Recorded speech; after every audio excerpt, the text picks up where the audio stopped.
tiệp phê dù nó liếc á bây giờ tròn một liếc á từ lứa là hù ý ra đâu sao trò phê cho ổn này nhau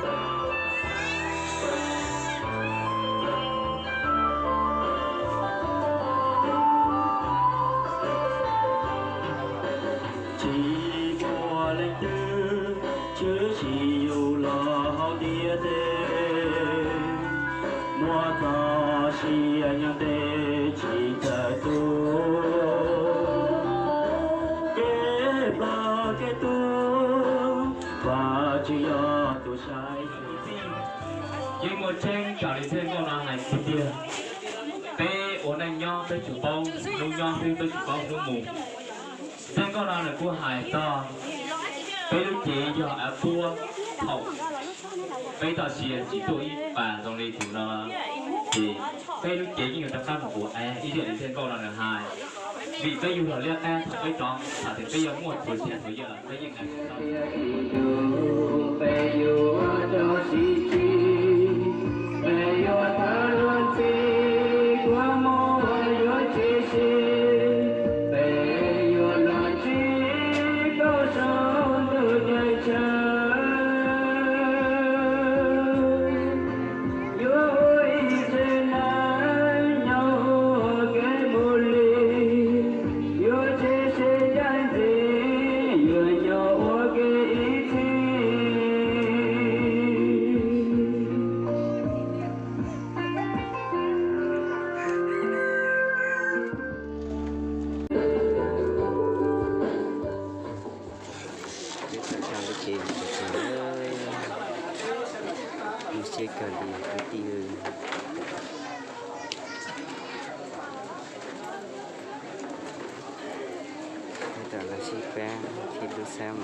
Cái kiếm cho chị nó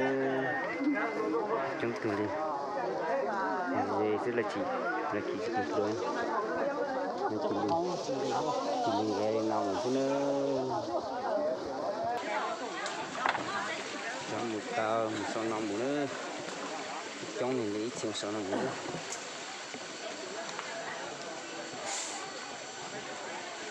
hắn chỉ cái tỏi đó tàn cái đeo như bánh tấu nó sẽ thấy trẻ chứ bé nhá bé nhá chứ nhá chứ bé mà chọn thế là trả họ thế luôn người ta lúa tao tía liền mà chẳng cho là rõ quá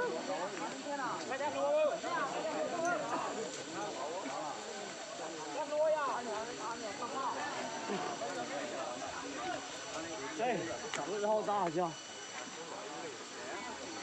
anh này phải máy trúng bù bỏ hết để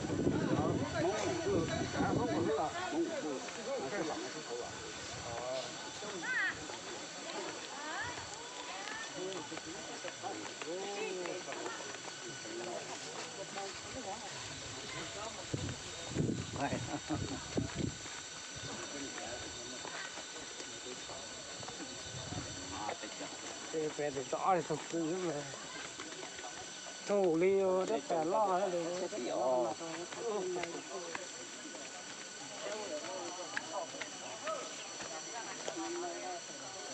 nó có phải việc quá từ nào được tí nữa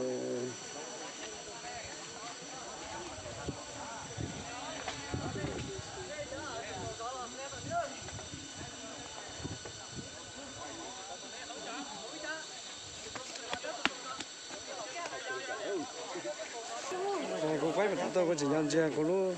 lối tệ chỉ là này nhà quá là phải từ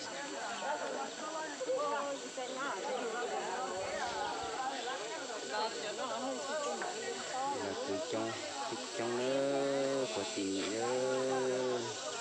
cho một cho cái là độc phi xe độc po tao nó nữa cho một tao chỉ một cái hành còn để chỉ cho nó người chỉ ra lại cho và những nhập vào cà lì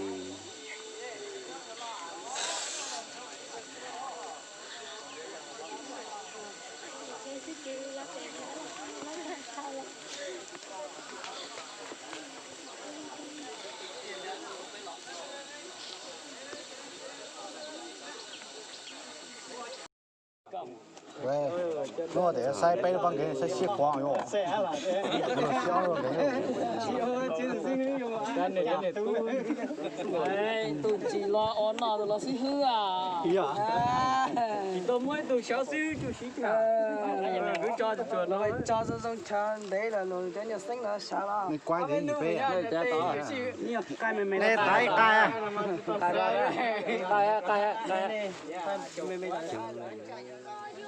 Mùa gió có lên phi lưu chê, có lên phi lưu chê, có lên phi lưu chê, có lên phi lưu chê,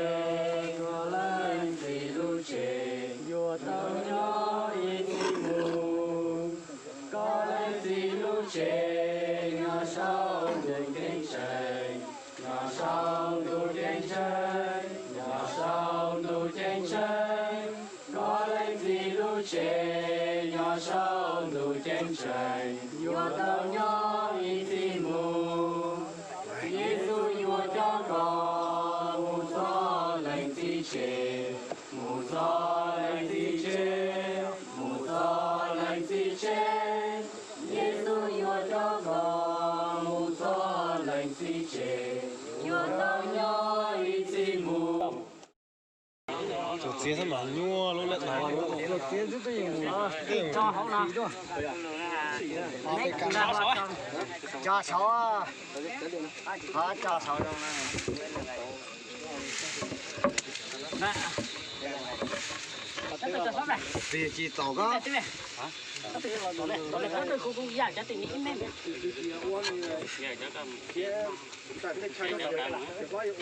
chọn cái mấy mùa mình đi có làm hết tổ hậu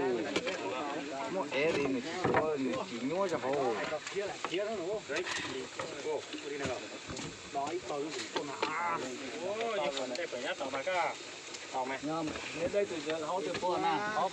tao muốn chỉ của nó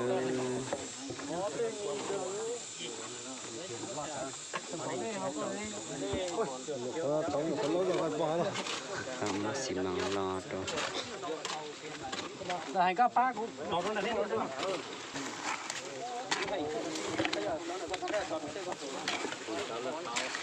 xi măng cô à cho đi phát hiện cho xi măng cơ giờ số lượng ăn đấy cho bác không xi măng đây đâu đây nè ta không